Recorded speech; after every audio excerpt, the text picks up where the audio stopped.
pretinieki parīt. Mēs tiksimies ar Amūru, kā jau teicu. Avangards savā laukumā un otrās trešdaļas sākumā ir vadībā pret Severu Staļu ar 2-0. Tas šeit ļoti bīstami. Ļoti skaisti nospēlē Enlunds un 0. Jākabs Redlis nespēja apturēt Enlundu un arī Krīsovits paliek aiz vārtiem. Neprecīzi piespēl trapa pamatne Ripa. Surovijs saglabā Ripa. Surovijs piespēl Ozoliņam. Ozoliņš, ilga pauza. Vēl vien piespēl vārtī.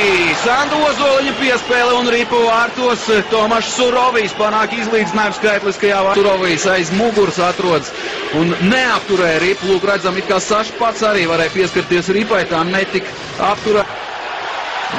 Bīstam vārds. Ļoti spēcīgs metiens. Tur Ripa kādu skāra un tieši tāpēc Kris Holts ir tik neapmierināts.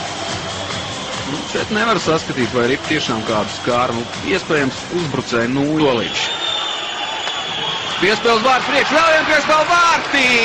2-2 izdodas panākt skaitliski. Izspēlēt kombināciju un turpināsim mēs spēlēt vēl skaitliskajā vairākumā. Nu cik tur? Sands Ozoliņš.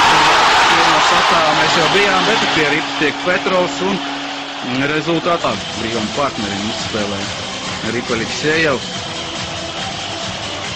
Toreiz arī Kris Holts nespēja glābt. Surovijs, Karsums un Ripa piespiest un Sibīrijas cīnu.